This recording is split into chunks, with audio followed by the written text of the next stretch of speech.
We're going to go ahead and call this meeting to order. Please join me in the Pledge of Allegiance.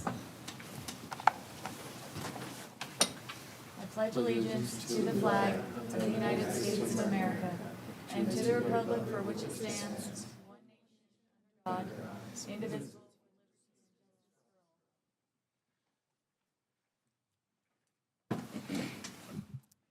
Thank you for coming and welcome to our board meeting. Is there anyone in need of translation? Okay. At this time, I will accept a motion to approve tonight's agenda. I'll motion to approve the agenda. I'll second it. I have a motion and a second. All in favor? Aye. Motion passes 4-0. We are going to throw it over to our student reps. Do you guys have anything for us tonight?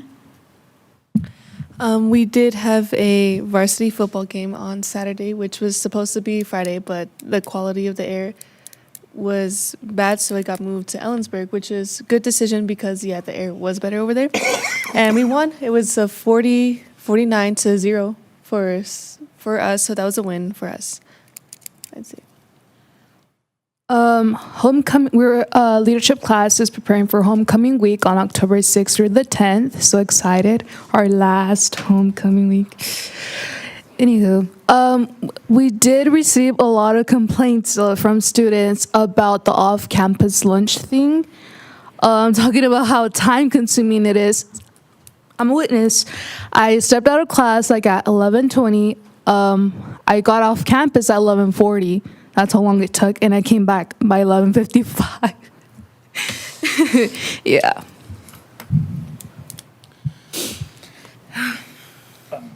I think I can speak to that just a little bit. It looks like there's some questions on the board. I was able to observe on Friday around lunchtime, and that was when they released probably 1,200 students at the same time because they kept a few of the Husky Pack freshmen around. So it was actually what should have been the longest lines of the week. I didn't see anyone that was in line that long. I was in the Breezeway area down by the gym. I saw the systems that they put in place. There's 8 individuals scanning. It's really, really quick. I think they had it down to about 6 minutes. And so I think we have another few weeks to play with it before we implement it in October. I think the other part about October is if a number of students whose family said they can't leave for lunch or aren't meeting standard of the standard set at Othello High School, then there'll be fewer kids leaving. So it's going to be more efficient and move more quickly. So we're hopeful that. You use the word complaint, and I think that's certainly the way to frame it. And I think people should be asking questions because it's a change. But I think so far it's been, hey, let's give it a try and see how it works and see what it's going to turn into. So, any direct questions from the board about that? You'll hear a little bit from the high school staff today in their presentation. And if you don't mind, Pete, I'm going to ask them just because they're in front of us. There was not a complaint. There was, is the Husky Pack lunchtime smaller than the other ones, or do they get the same amount of time? Because somebody said, and I want to clarify, so when I go back to that person. Normal schedule is the same amount of time, 30 minutes. But we have our special Husky Olympics scheduled that day, last Friday. The students that are in the Husky Pack had a 30-minute lunch. Gotcha. So that's probably what it was. No. I'm just asking, how many times a year do you see that happening? Just one, usually on Husky Olympics. And that'd be, okay. Some of that also came because Friday, because of the air quality, we were originally scheduled to have an assembly outside, but with the air quality and we also have a winter assembly, and we don't fit in our gym anymore. Mm-hmm. So we had to do a flip, and which meant we had to go out and had a sink for everybody as far as the belt. So that was the cause for it. It's not going to be something that will be consistent. Okay. And then just one other one. We started off, or you guys started off with how many, we'll call them checkpoints for say. You started off with how many, and then have some been taken off because people have found loopholes, roundabouts. They're kids, they're going to, so. We're going to talk about that Okay. as far as what we've done. Gotcha. We've learned in the system. Perfect. Anything else, student reps? That's it. Okay, great. I saw Thank the you. student reps helping out on the teacher orientation. I saw you both there, so thanks for helping our teachers on that day. You're welcome. We're going to throw it into our board member discussion. Over to Director Gerber with our legislative report. Yep, have a couple things for legislative report today. A few weeks ago, you heard me say that the over in Washington, D.C., they were going on break. Now they're back, so now they get to figure out the budget by October 1st.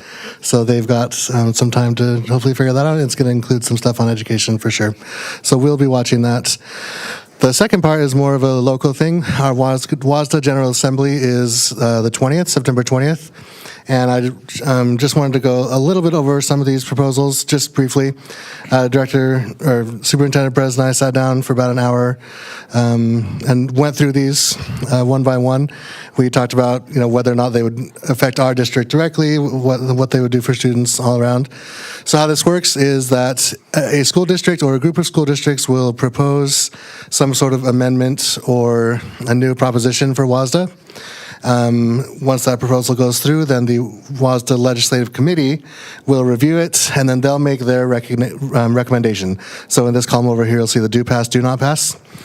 So the Legislative Committee from WASDA reviews it and gives their recommendation, but then all of the all the districts vote on it in the WASDA General Assembly that's coming up. So we have the details of all of them. This is just a quick summary of each of them if you have questions about it.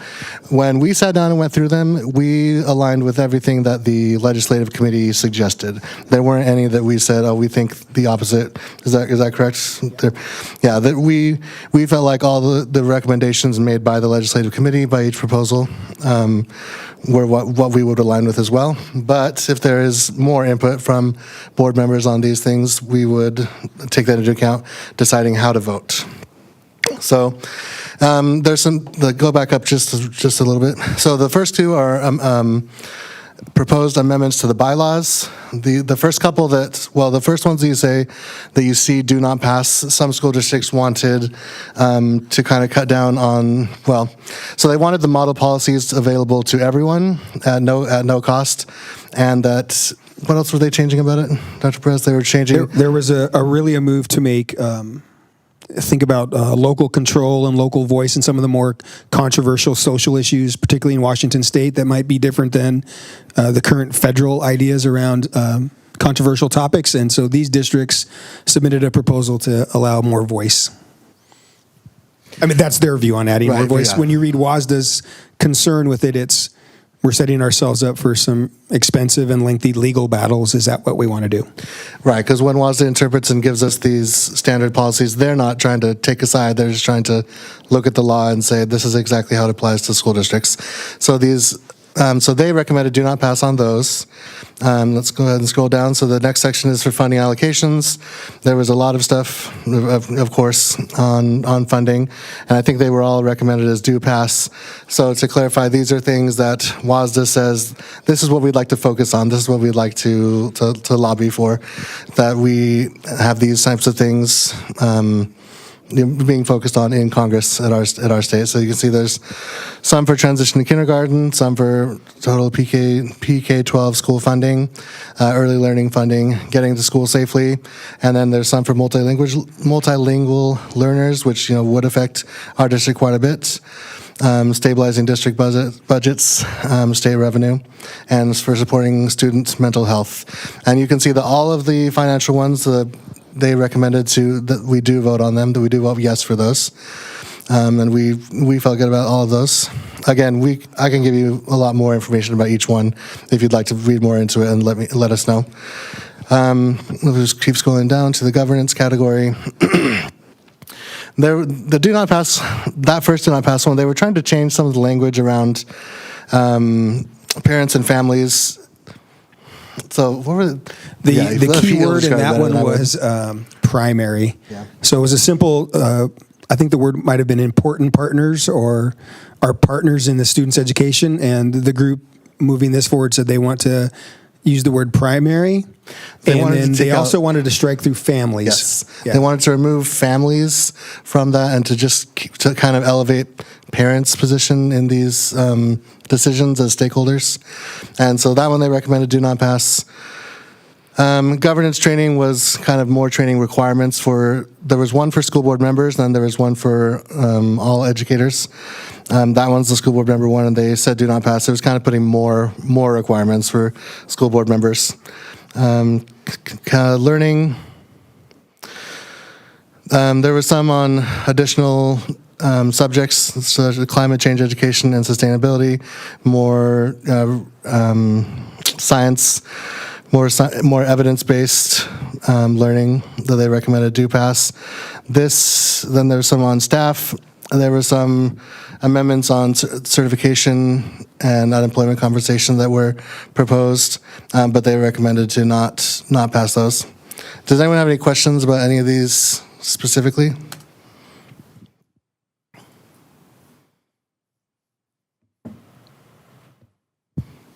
Okay, great.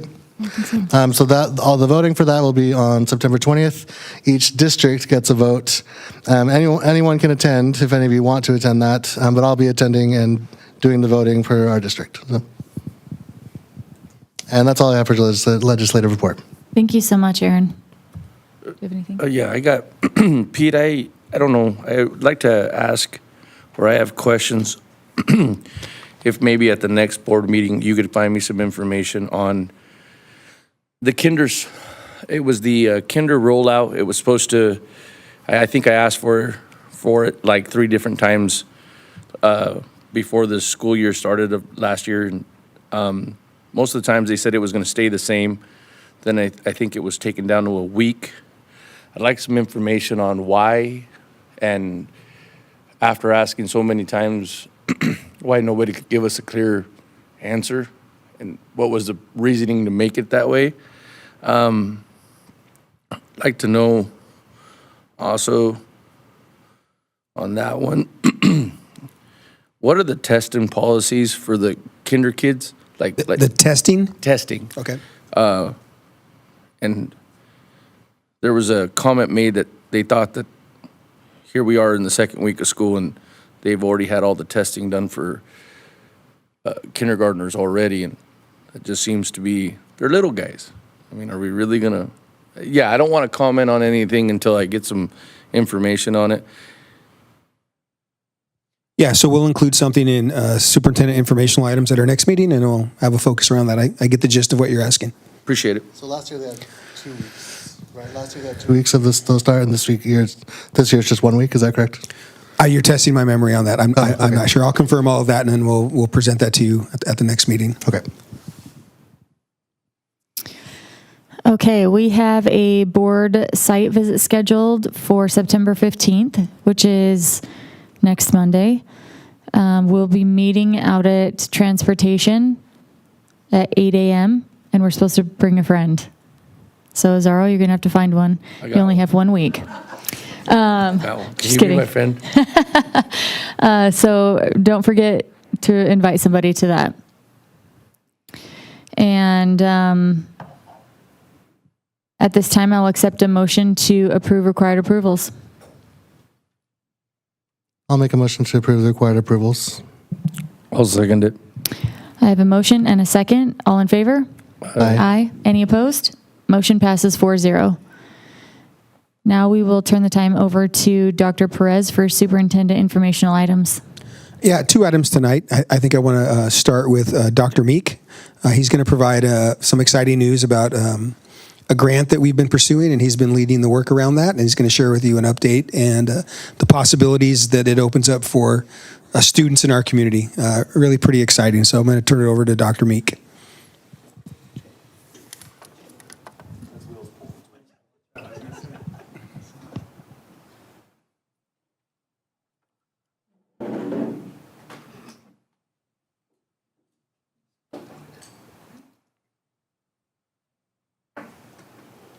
All right, so there's a grant that is part of, it's ultimately part of a federal. Maybe you can use mine. Is it working? There, no, there, yeah. It died.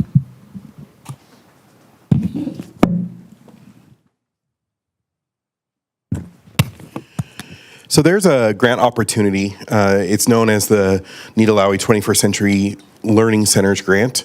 And it really, this full description just tells you a little bit about what it's about. It supports community learning centers in districts.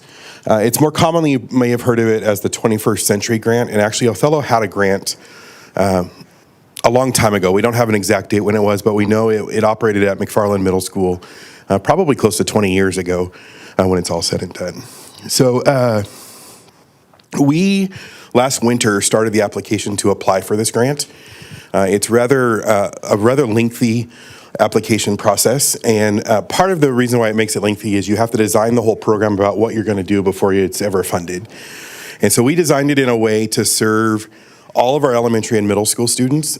Each grant school district is only allowed to have 3 sites.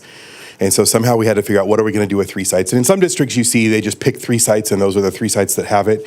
And we thought with our population, we can make it work for all of our kids. So we will have a site at Hiawatha that will serve both Hiawatha and Lutakaga students, a site at Scootney that will serve Scootney and Wahita students, and then McFarland Middle School.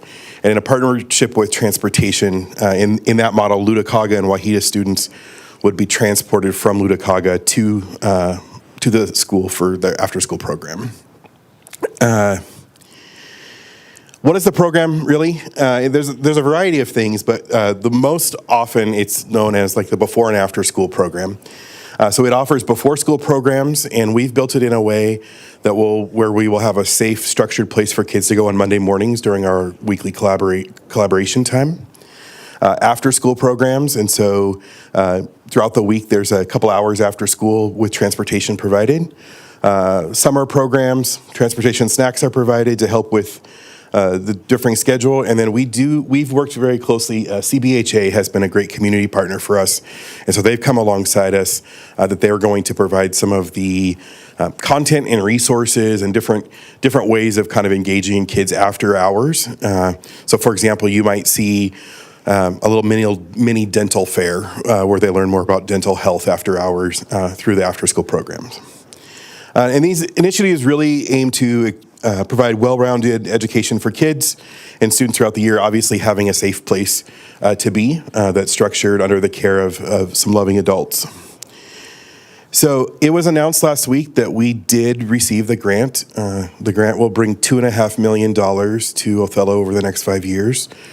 So it's just under $500,000 a year to run the program. So obviously we've been celebrating that for the last couple of days, and excited to bring it to you, mainly because we think of the great opportunities for our students and to be able to serve all of the kids across our district. It will primarily serve students grades 3 through 8. The younger ones, it's probably a little bit too much for little kids that long after school. But it will run for about 90 minutes to 2 hours every day after school.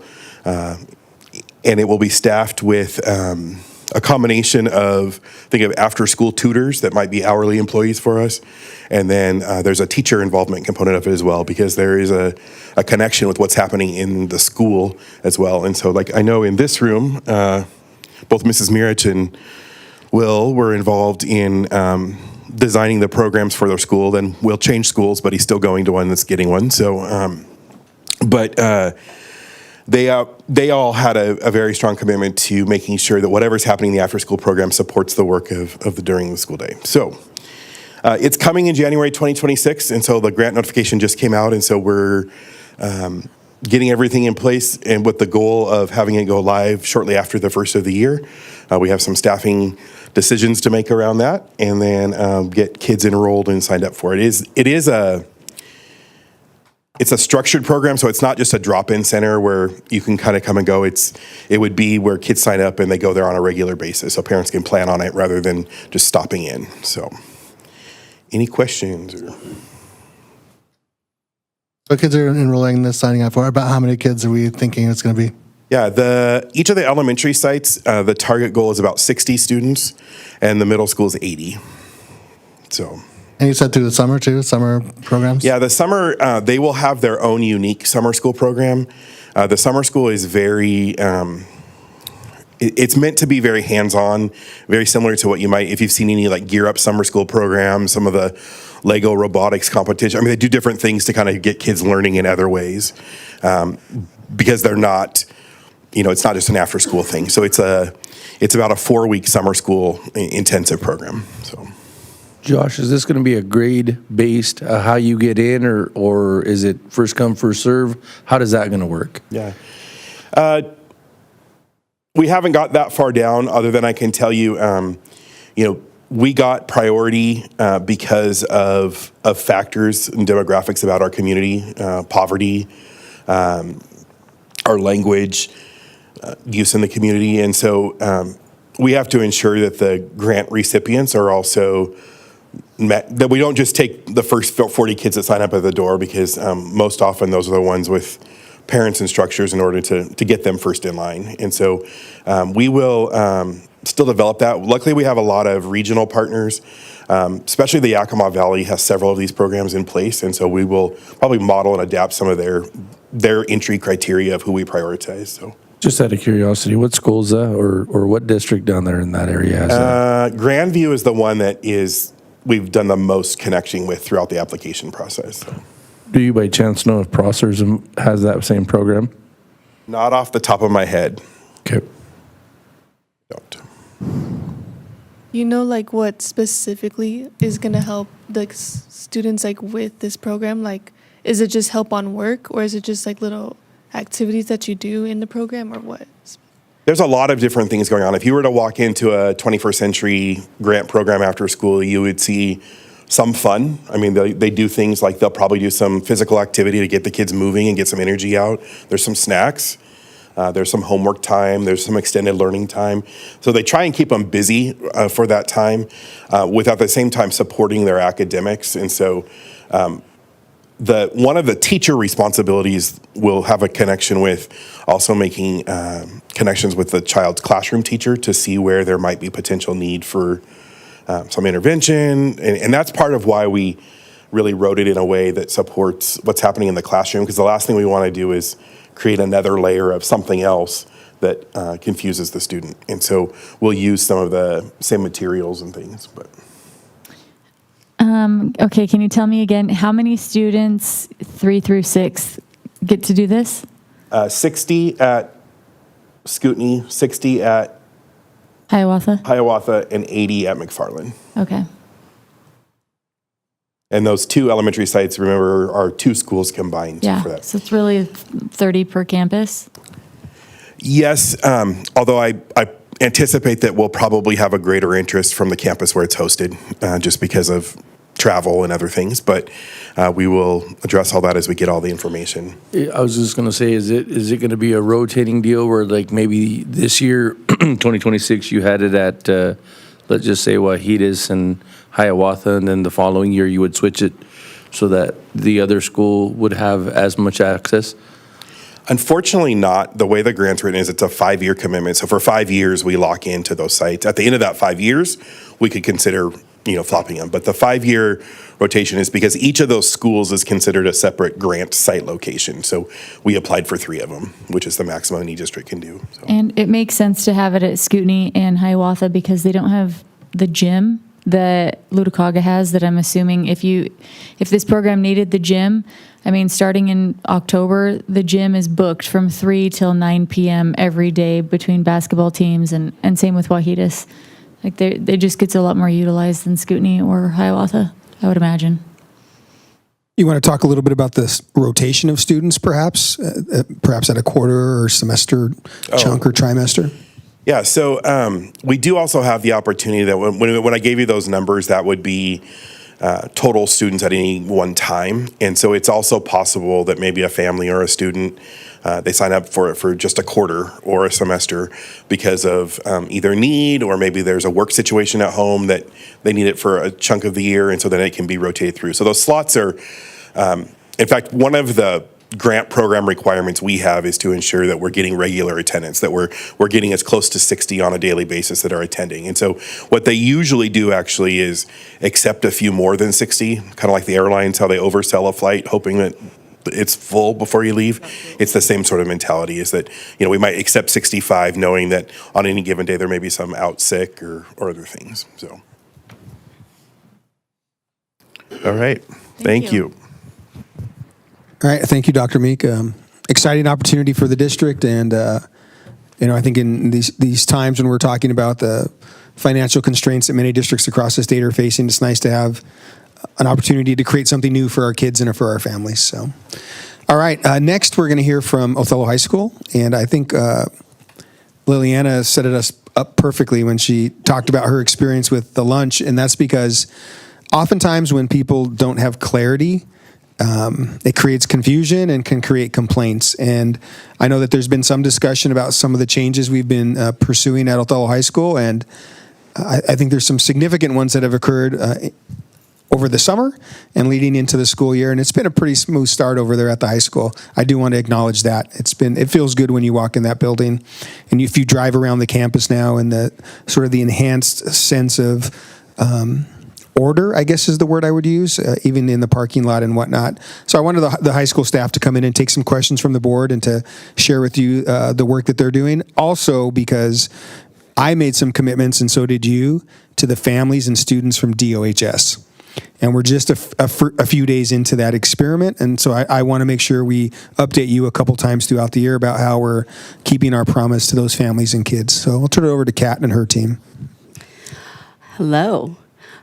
So last spring, Josh and I were giving you guys updates and talked about what our focus areas were going to be when it came to the integration of DOHS and OHS. And the common themes when we did our focus groups back in November was feedback from students, staff, parents from both OHS and DOHS. And the common themes that came out of them were a culture of caring and respect for students to students, student to teacher, staff to staff, so on and so forth. Another focus or system that came out was our systems of support. We also had effective communication and technical structures. So we're going to kind of hit on each one of those tonight so that you guys kind of know what we're doing around each of these focus areas and taking the feedback from all of our stakeholders. So last fall, I remember sitting or standing with my team, and we talked about our focus and what our vision is, and it was to increase on-time graduation rates with systems of support for both students and teachers. And as we went through the year and we had the news that DOHS was going to close, we needed a little more clarity around what does that look like. So we've been really looking at creating systems and resources for all of our students and our staff so that they know that they're known and cared for, and that our adults are equipped with resources and know what's available for themselves as well as for our students. And so tonight we're going to kind of go in a little more depth as to where we're at in this vision. So back on one of the things that happened in the springtime was as my admin team and I have been working with our counselors, you guys have a sheet in front of you called Academics, Attendance, and Behaviors. And we started having conversations around how are we going to pull our data together so that we can monitor kids' progress. And we took kids to Sunnyside because we've been working with, he doesn't like to be called a consultant, but he is, his name's Chuck. And we went and checked out Sunnyside High School, and we took a large group there, and our kids got to work with their kids and get some information about how they do that at Sunnyside. And so the kids, it kind of all happened naturally because the kids had done in December a student voice panel through the ASB Kids where they took all of the clubs and they had conversations around what would they like Othello to feel like. And then they came and had a conversation with me in the springtime and was like, this is how we feel, Miss Atchison. I had to own a lot of it because they wanted to see me more. And so I made a commitment, which was why we went to Sunnyside, and then we started having a conversation. And so on day 181, or August 26th, which is the first day back, we not only did our usual teacher welcome back, but the kids had a voice in that as well. And that was very well received by our teachers because the kids said, we want to see you and we want a relationship with you. And one of the things that our students said is, we want you guys to engage with us in assemblies, because we oftentimes see you not sitting with us, standing in the hallway or standing down below and just not engaging.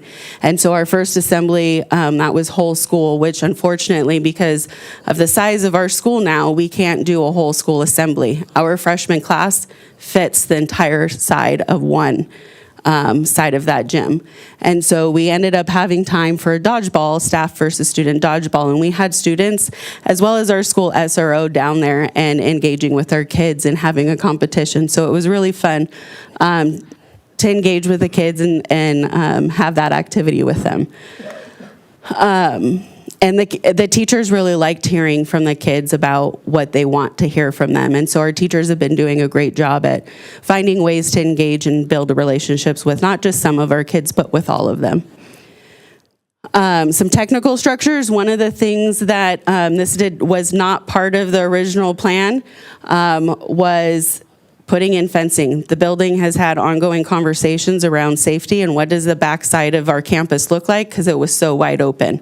So the fencing is for safety purposes, and then as we've hit on our thresholds, which we'll talk a little bit more about what that all means, it was how do we keep kids green and make sure that they're doing what they need to do to earn certain privileges. And so while the original intention is for safety, we ended up linking some of our other work to the off-campus privilege component.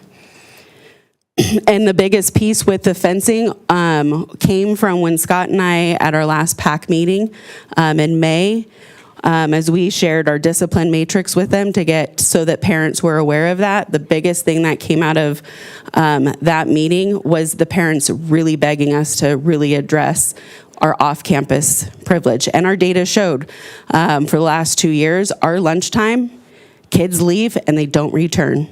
We have about a third of our kids, especially upperclassmen, who leave and then they don't return. And so it's how do we hold them accountable? Because we've talked about accountability for our kids.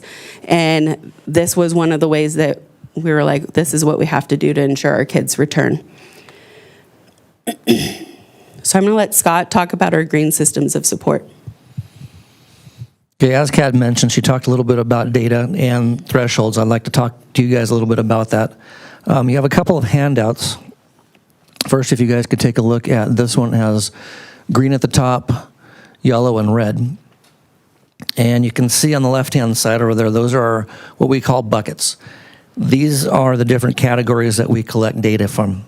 We collect it in behavior, academics, and attendance. And what we're doing is we're trying to come up with different themes as far as where the students are at and how they progress throughout the entire year. Our goal is to keep all of our students green. However, throughout the year, some of our students do happen to slip. So as you can see in the yellow column and in the red columns, we have different supports for our students to be able to help them out if they happen to reach those different areas. Behavior-wise, myself and Brenda, and she'll be talking just a little bit more about one of our biggest green systems. We'll be working together very closely to talk to students about behavior and working with our staff as far as supporting our students in that area. Myself and Josh Tovar will be working together as far as attendance goes, and I'll be working with David Spencer with academics as well. The other handout that you have are our thresholds. And you can see on the left-hand corner up above, academics. That's basically how many credits the students have. If students have failed 0 classes, then they're considered to be in the green. If they are if they have failed 1 to 2 classes, that's actually our current level. 0 classes failing, 1 to 2 classes failing, and 3 or more, they'd be red. Credits is right below that. And so if a student has 1 credit behind, those to be considered green, they're still on track to graduate. If they're 2 credits behind, they're yellow, they're still on line to graduate, depends on what year that they are. If they're more than 3 credits, then they're going to be considered red. Just in looking at the data from McFarland, so our current 8th grader, our current 9th graders, we have 180 of our 9th graders that earned a half a credit to 3 credits. So they're already on track to be able to move on and be successful. You can also see that our threshold as far as attendance, tardies, chronic absences, behavior, which is, we track that in 2 different areas as far as referrals and suspensions. The biggest green system, and it's been mentioned here already, is our off-campus lunch privilege. And there's several different items that Brenda's going to talk about here as far as how that goes. Before I give it to Brenda, I want to add a couple things.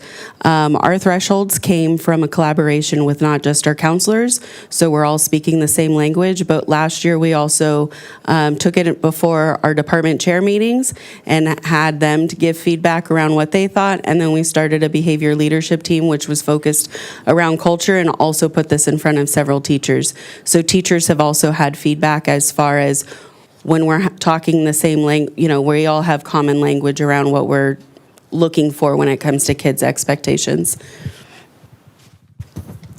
Okay, so our biggest green system right now is our off-campus privileges.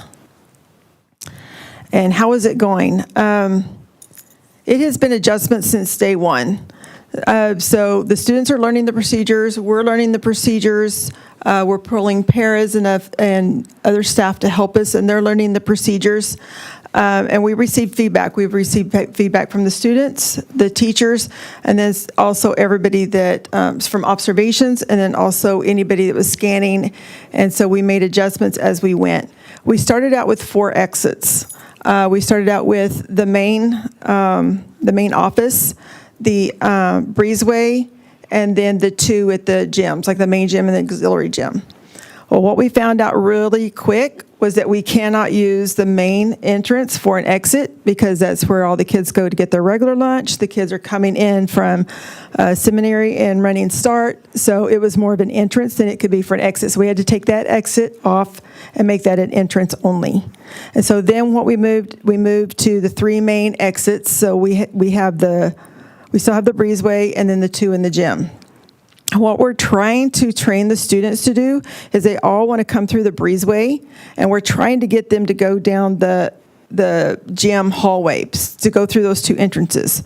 We are just now starting to get them to go into just the main gym as an exit. And so we're encouraging them to go through there. We started off with just scanning. We wasn't looking at any information. We just wanted the students to get used to the scanning, and we wanted to get used to the scanning. So all we did was scan and let them go. And then we were able to connect our scanners to their computers. And so then it started popping up their name. And if they had the blue O, it meant that the parents have given permission, and so that's the indication that they had permission from the parents. We still weren't holding students back or anything. We're just going through the process and learning what to look for. So students were, some of them were nervous until they figured out, oh, I don't have my ID, and we would remind them on the 15th, you need to get it, because on the 16th, then we're going to start looking at IDs.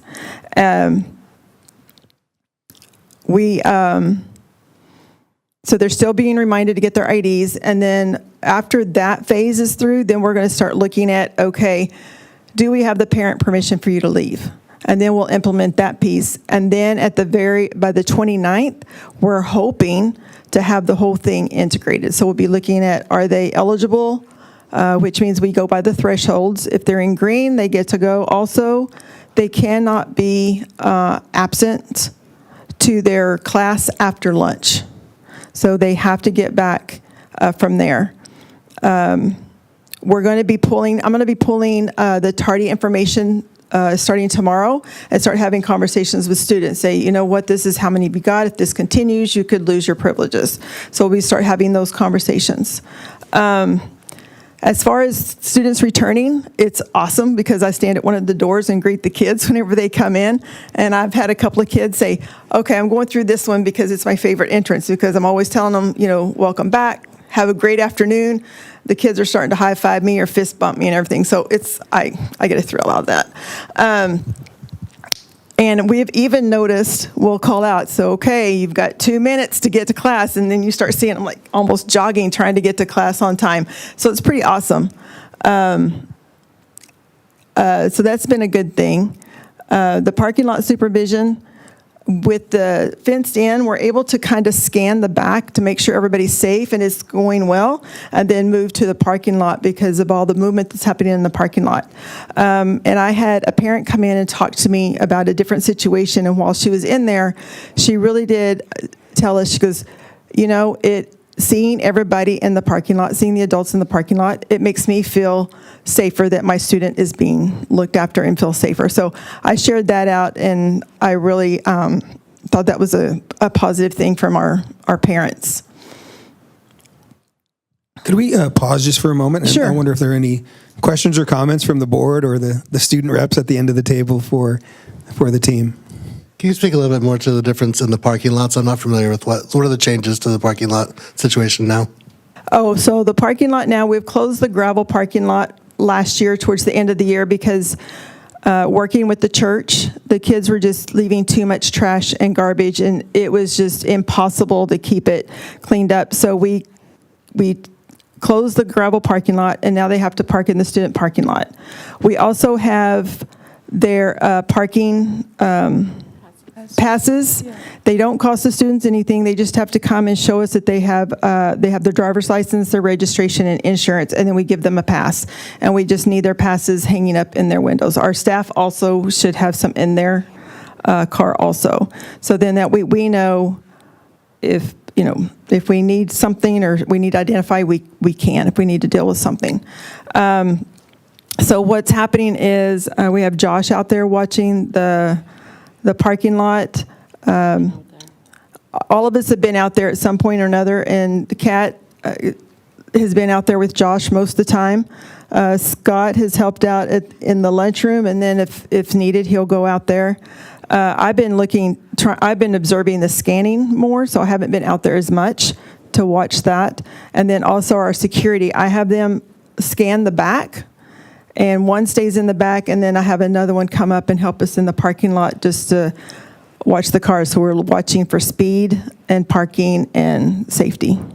When you say someone's in the back, do you mean like the Security. old bus loop?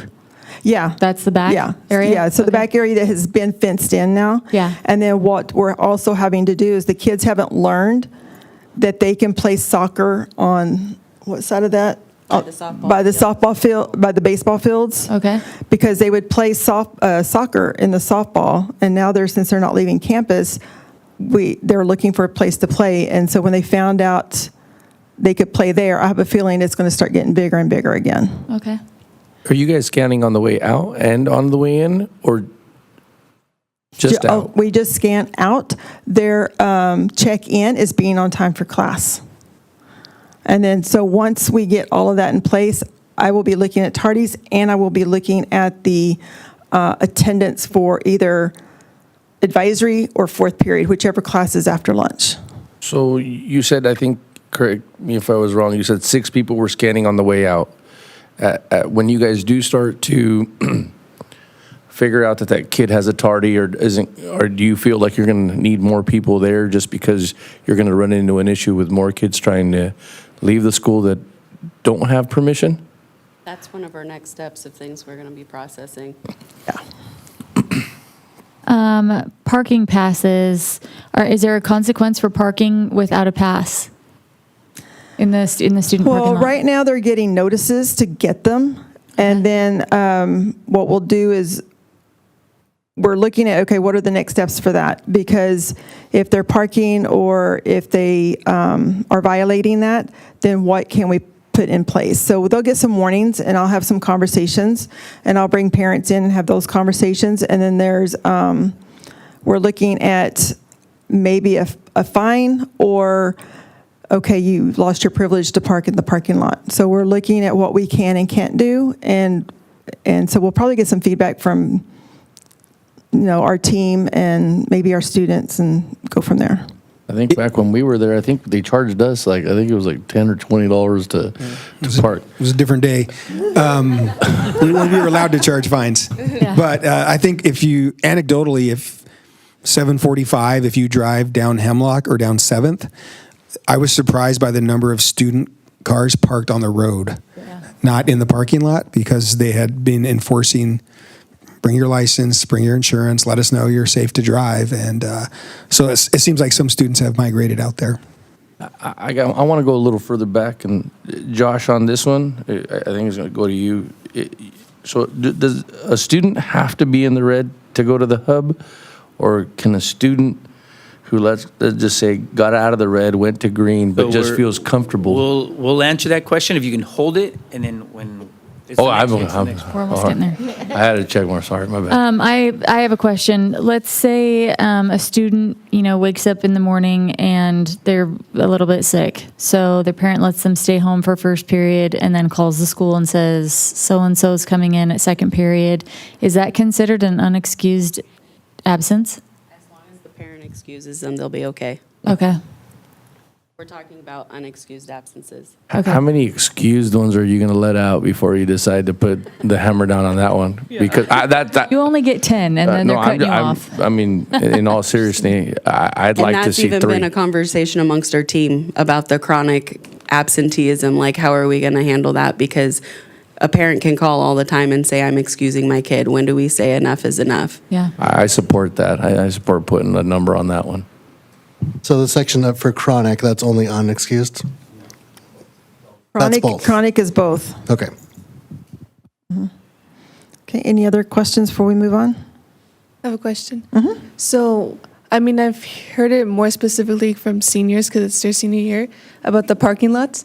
Just because they were saying, like, oh, what if we do senior parking lots? But is that possible to have really like your own parking lot? Because, they like do chalk or they paint on it. Is that like a possibility? To have That is your something own? we've also been discussing, and because we know other schools, they use it like a fundraiser. Yeah. And then you get to purchase your parking lot, and then you get to decorate it for the year. So that is in discussion and has been brought to our attention. And so we're going to need to probably look at that more. Another one of our green systems we've been having conversation around is if a kid is green in all 3 areas, that they get put in a raffle and they have a student of the month parking spot. Great. And we're also doing that for our teachers, so. Okay, anything else? Okay. So next steps. This will be, as we move forward, communication forms must be completed and submitted, so we need to get the word out to anybody. So if kids come to us, say, no, my parents did that, or then we'll check and we'll contact the parents. We'll also get in more communication out, look, this needs to be done because it is now part of the being able to get off campus. And also, like I said before, I'm going to start talking to students about their tardies and how that would affect them once this goes into full force, and how, because I think that is right now they don't, some of them, especially maybe our sophomores, or don't realize how important that's going to be. And so I want to have those conversations before it actually goes into full implementation. And then as you can see there, we're trying to shoot for the 29th for full implementation. We've been getting, like Liliana had talked about kids' frustration with coming back. We've gotten feedback from teachers, advisory teachers, especially our upperclassmen, because that's really the group that is leaving the most, because freshmen and sophomores are most of them are not driving. And so we've been working with the kids and standing in the parking lot, letting them in the main gym doors and telling them to hurry up to class. But if they're not picking up the pace, and then they're going to have to go down to the main office and then check in at that point.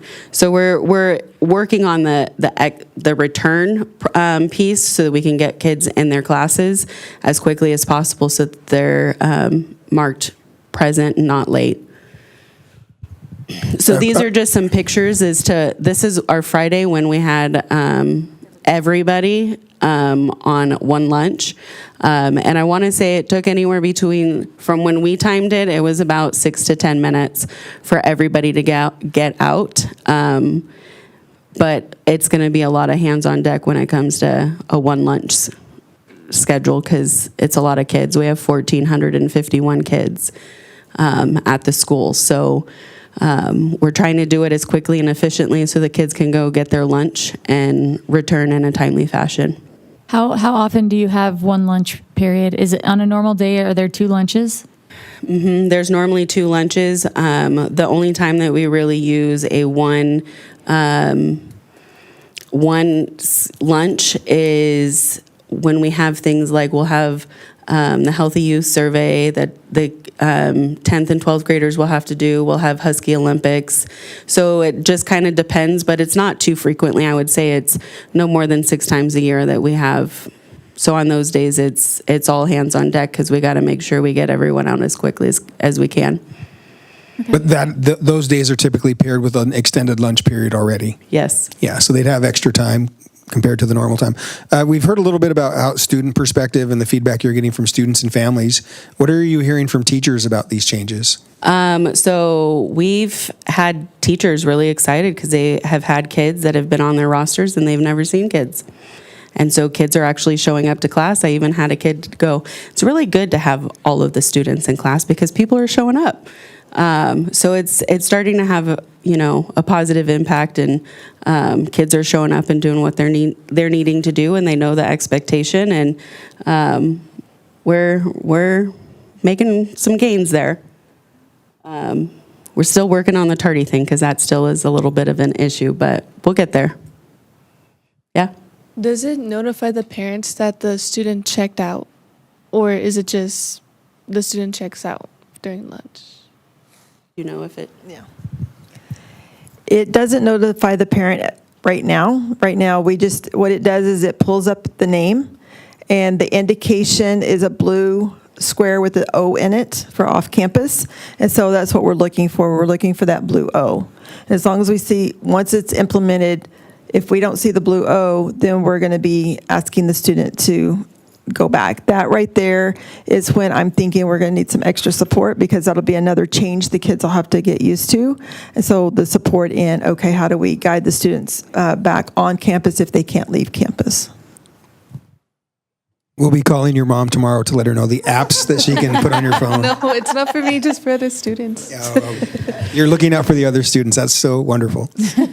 So one of the things that we did to help with engaging parents in Parent Square is having the form that the parents have to approve the off-campus privilege done through Parent Square, because prior to enrollment and everything, we only had about 200 families at the high school that were really engaged in using Parent Square. So if we're asking our teachers to send communication and the parents aren't getting it because they're not engaged, then that was becoming that's a problem for us. And so we put a digital form online, and we were available at registration and working through the kinks of, do we have updated information on parents, and logging them in and showing them where the post is. We can only post it once. Otherwise, if we keep trying to put it up at the top, everybody that's already approved their kid would have to redo it. And so the parents were having to help parents go to an August 15th post that I made about completing the form. And as of today, we have 855 of our parents who have gone in and become active and have approved their kids to be able to be available to do the off-campus privilege. I think that's an important one about the number of families we can communicate with now. A couple other moves you should be aware of. I know Dr. Meek has been helping with his expertise around Skyward to make sure those systems are correct, so that when we communicate with families, we know they're getting the message. The other one that the board might get feedback on, maybe from some of our coaches, those who are employers and maybe not regular employees, they just coach. We've pushed all of our coaches with the expectation you have to use Parent Square to communicate with your athletes or your club. And again, another way to make sure that our students and our families have that one uniform platform so we can get messaging out to as many people as possible. But if you hear concerns about that, hey, Team Reach is easier. I've been using this app for years. There's some archiving responsibilities we have as a school district, and Parent Square really supports that. So that's a huge number. Yeah. Quick feedback for as a parent with Parent Square, Skyward, Final Forms, and then another thing. Small example. I went to log into one, and then it's like, I need to send you to this other one. And then I try and log into that, and it says, that's the wrong username and password. And then I'm like, maybe if they could all work together under one username and password, it'd be a little easier for parents. That's just feedback. Like even, I kept getting notices from I think it was final forms about buying the family pass. So I went to do that, had to enter username and password, different than my Skyward, different than my Parent Square. Couldn't buy a family pass because I couldn't figure out what my username and password was. So I know that that's for, and I'm not the only parent that has been like, why do we have so many logins and all the things? So if there's a way to integrate those a little easier for parents, like if I were to log into Parent Square and I could see, my kids' grades, or I figured out how to find their class schedule on Parent Square. But anyway, just feedback from a parent. Yeah, no, and we've also had feedback from many of our teachers that are district employees and they're also parents. And so we were noticing that there was a glitch. We fixed it today to update it, but there are some other things that we're working through to make it more streamlined. Perfect. Thank you. All right, so this is the dream. Last year, for some of you guys, once we decided that we were going to merge the high schools, we started thinking about what this could look like, and out of all places, that's kind of one of the ideas that came to us, and we are waiting for signage. Right now, it looks like one of the wards from the Walla Walla State Pen, but it looks a lot better during the day. It's jam-packed with cars all over. But this is the Hub Center, and I'm going to talk to you about what we offer at the Hub Center, and it's a really, really busy office, and some of our students are there on a regular basis. So first of all, what are the Hub classes? I want to make sure that you guys in the community are aware of what Hub classes are. Hub classes are just normal core classes. We did a few things that we committed to DOHS students last year and to our families that we were going to do some things. Some of them were, we were going to try to keep these kids together. We were going to try to keep those teachers with our students so that they could see familiar faces. Unfortunately, we don't always have control of staffing, but we had control of our students. So in these Hub classes, are they all DOHS students? No, we have a mixture of past DOHS students and actually past OHS students. And these are just a couple classrooms. I think this is Zamora and Mrs. Garza's class here. So again, these kids, a lot of them do know each other. Some of the things that we offer with the smaller class environment is the ability to differentiate our instruction and offer more one-on-one assistance. So our kids and our teachers are going to get to know each other fairly well. And again, there's a lot of benefits to it. Some of our kids, some of the word on the high school streets is that kids in Hub classes aren't going to graduate on time. That's not true at all. Can you apply to get into a Hub class? You don't apply.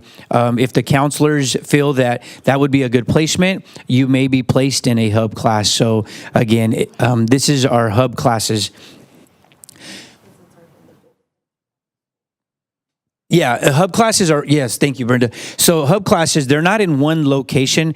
These can be all over the school. So if you're taking science with Mr. Moore, you're going to be down in the senior hall. If you're taking English with Mrs. Garza or Mr. Zamora, you might be out in one of the portables, but they're all mixed. Kids are all over the place, so they're getting that full high school experience. Now, what is the online digital learning program? You'll call it ODL. You'll hear it called as ODL. This is students who feel that they need to be on the online process.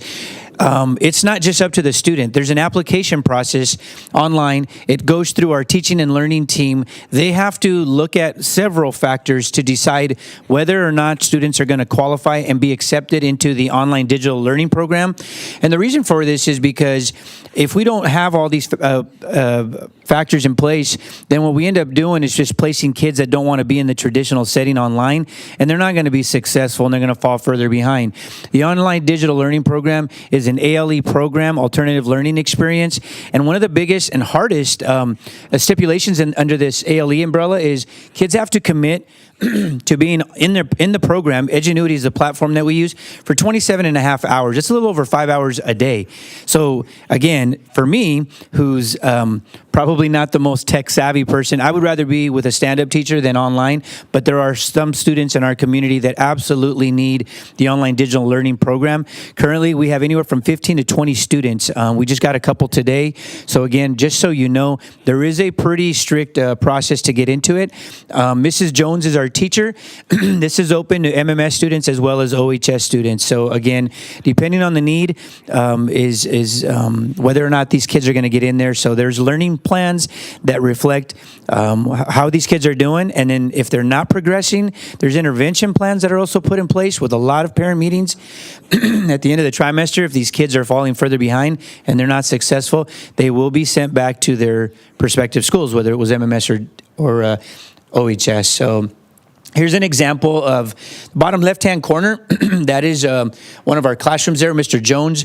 We are able to offer the opportunity program. I'm going to talk about that shortly, but I just wanted to give you guys the visual. So there's a lot of space here, more space than what we thought. Top right-hand corner, it's the small room for our online digital learning kids, but we also have this area here on the bottom right-hand corner.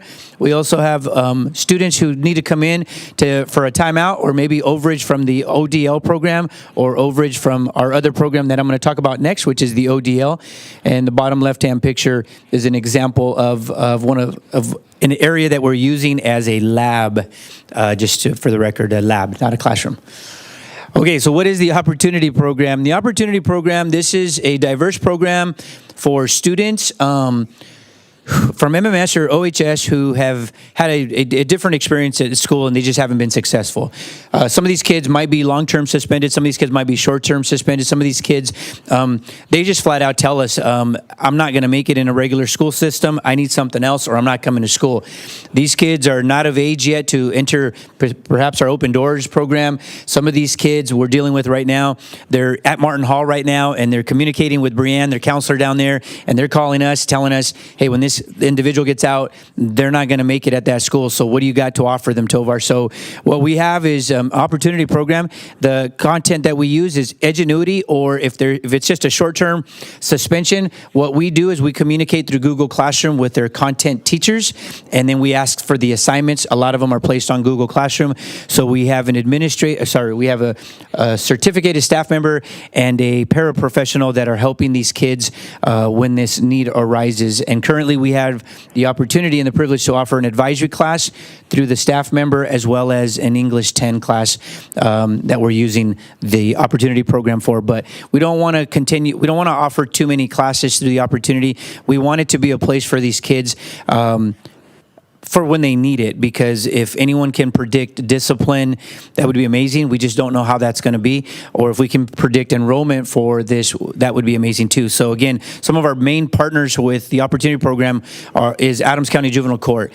Again, we stay in close contact with our probation officers to know which kids, how they're feeling, and which kids are coming in and out of the system. So again, hub classes, ODL, Online Digital Learning Program, and then the Opportunity Program. Opportunity Program, that doesn't mean that they have to take Edgenuity classes. They might just be there for 3 days, 5 days. They're going to continue working on their assignments rather than being home suspended and for the parent not knowing what they're going to be doing. So before I show you the last 2 slides, any questions about either of those 3 programs per se that I just shared with you guys?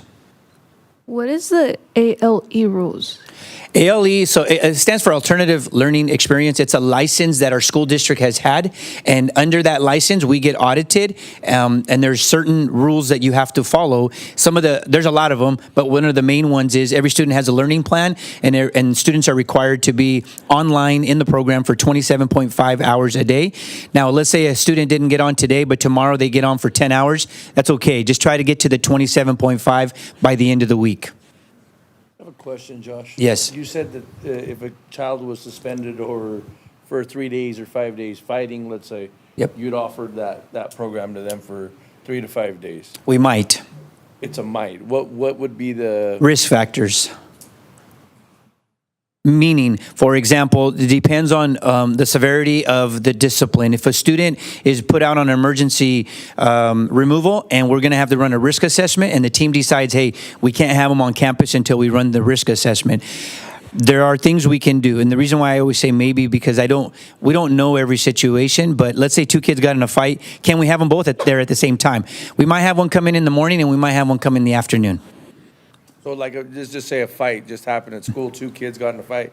The option of them going there would be pretty much like you said, maybe you could come in the morning, you Yeah. could come in the afternoon. So we would meet with the family, the parents, and if we offer this, if a parent might say, no, I'm just going to keep them home. Okay, well, we have this program if you guys need it. It's not really a program. It's a place where you can come. There's a certificated staff member and a paraprofessional that are more than willing to help your kid so he or she doesn't fall further behind in their studies. That's all it is offering an opportunity. That's why we call it the opportunity program, for them just to not fall behind. I have a question about the online experience.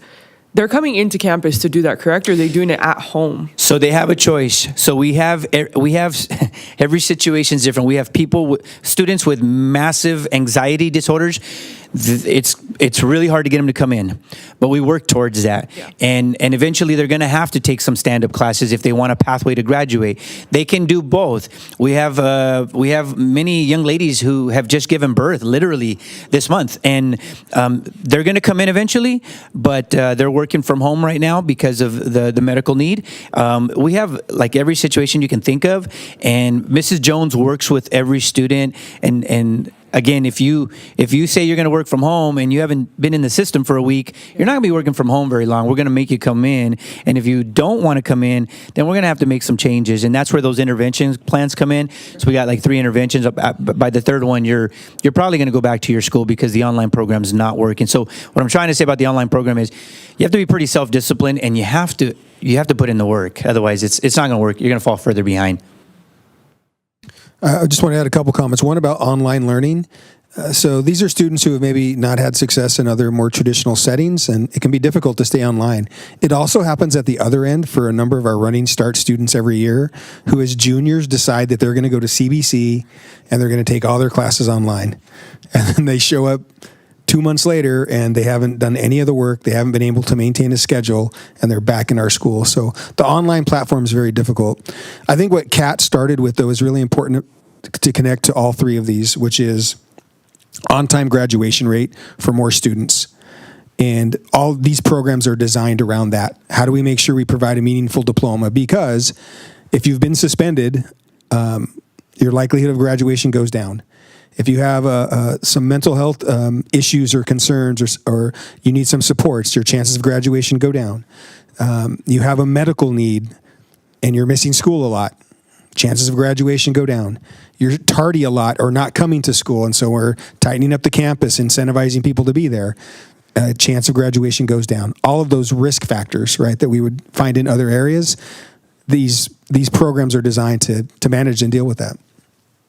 And just so you guys know, I know something that I didn't mention at the very beginning is I've met with most of our DOHS students that have transitioned and over to the high school, and we've been talking to them about how, how's it feeling? What are you thinking? The grand majority of them like it. There have been a handful that say they just don't like it, but it's not the environment. It's just they don't like the big school. It's again, some kids are just not comfortable in that environment, but they all know where we're at, where my office is at. Many of them have come in already and met with me, and they know where Mrs. Tovar is at as well, so we continue to help them.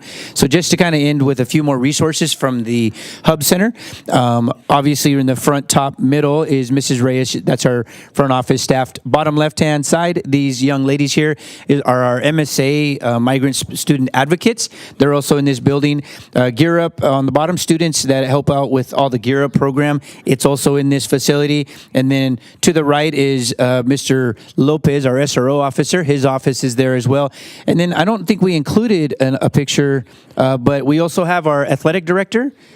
Was he back there? Oh, okay, behind Miles. Okay, so behind there is our athletic director, Carlos Gonzalez, and then opposite of them is Mrs. Garcia Corey, who's the ASB secretary as well. And then this is just one of the storage areas that we have in this facility as well. Our students have helped us with our staff to kind of organize this. It's a pantry for kids that need anything. So if you guys have anything that you would like to donate, paper, pencils, anything, we would gladly take it and store it here, and we donate it to students as they need it. So again, this is the Hub Center, and I just wanted to make sure you guys I know you're going to get hit with some of these questions about these programs, so hopefully now you have some information to kind of answer those questions.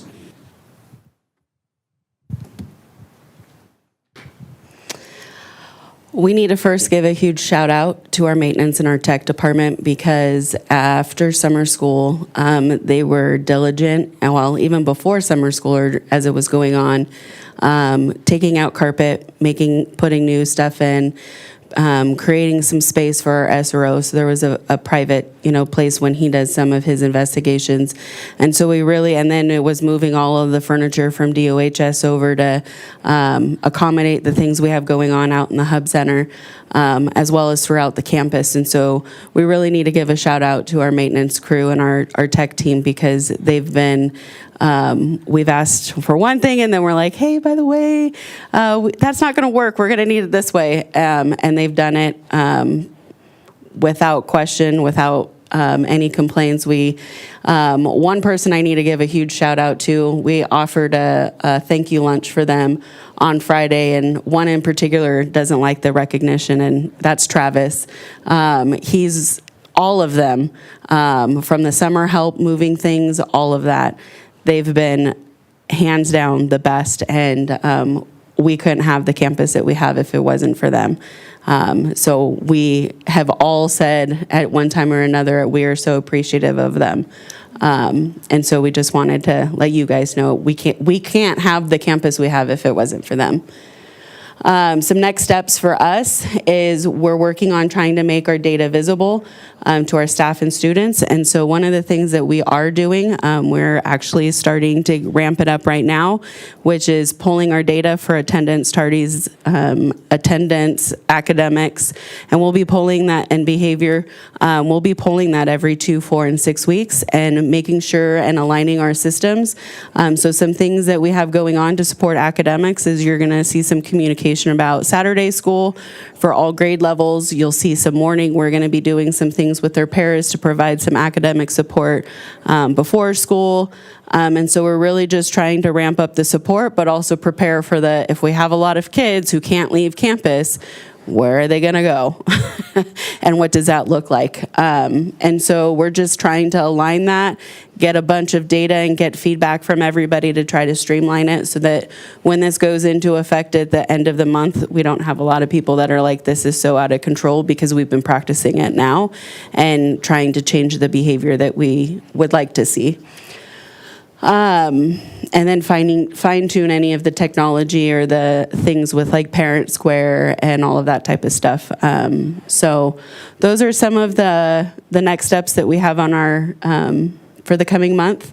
And that's kind of where we're at right now with the high school. Any questions?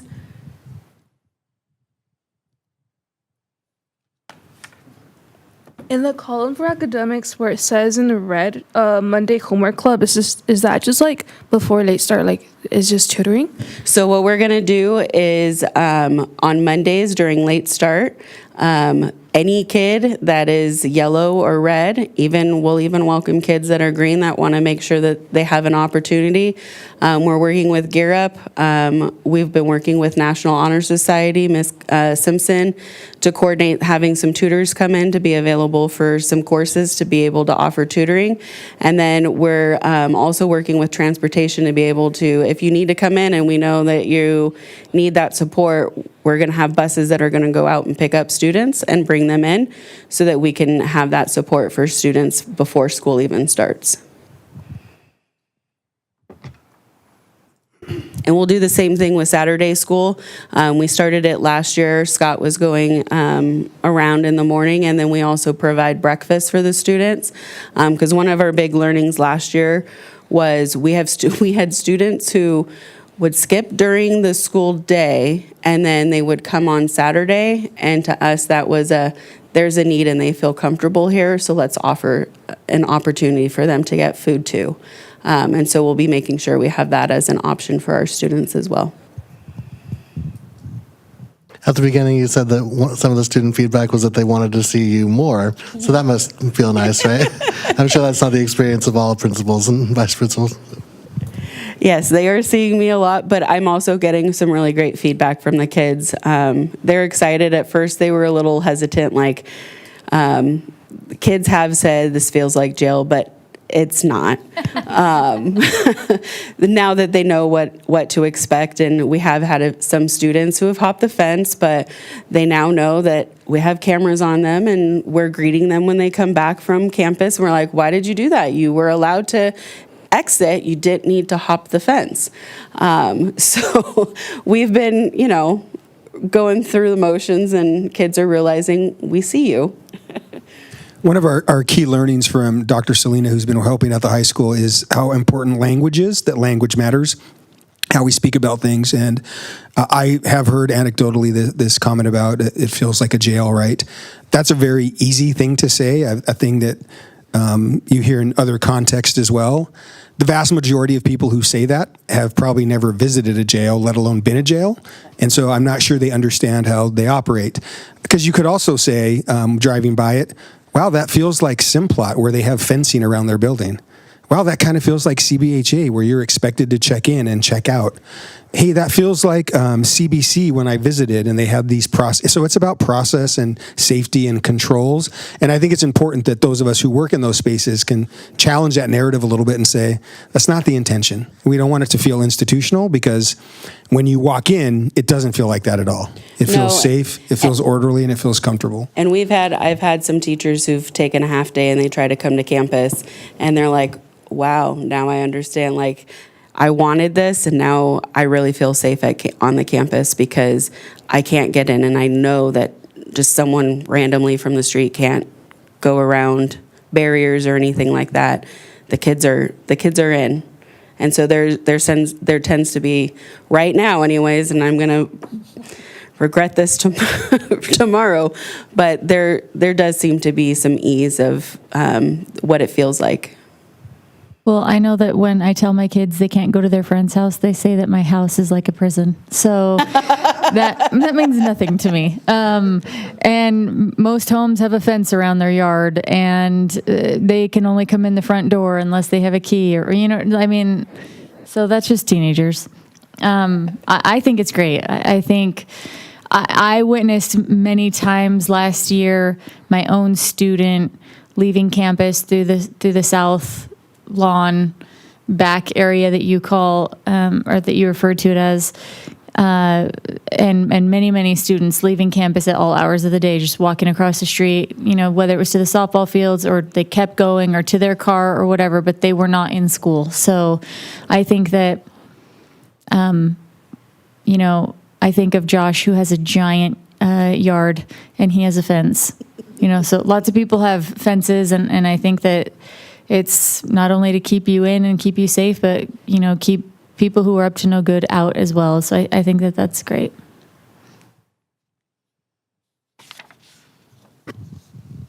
All right. Well, I appreciate the information tonight. I know that there'll continue to be questions as we move the process forward, and I thank the board and the student reps for their thoughtful questions tonight. So thanks to Kat and her team. Yes, thank you guys so much. That was so well done and put together, and answered a ton of questions that we all had. So thank you for your time and effort put into that. Thank you.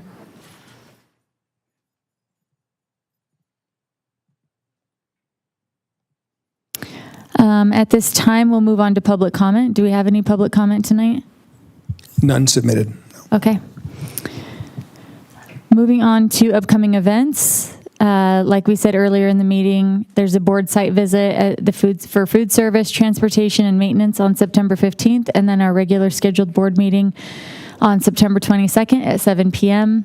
We also have the fair coming up this week, and lots of our students show animals and have art projects and different crafts and things that they have out at the fair. Plus, many students volunteer their time to work at different booths, selling food or just helping out. So any chance that you have to see our students out at the fair, I recommend we take advantage of that, seeing them do their best. Okay, we'll move on to the board self-assessment of the meeting.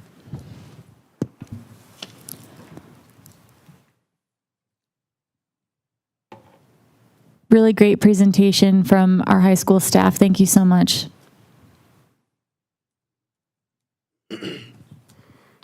Thank you to Dr. Meek and his team for the work they've done for the grant. That sounds like that's really exciting.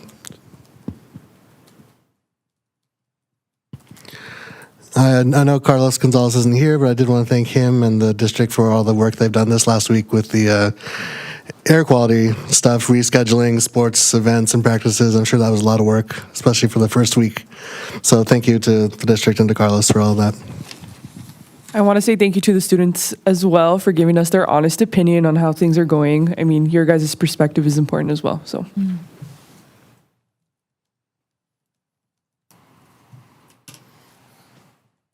I also want to say thank you to our OHS principals and admin for listening to us, even though we can be a bit of a headache.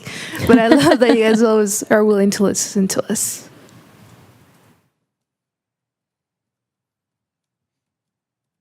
Missing Ken tonight. That wasn't a plus, that was a delta, in case that wasn't clear.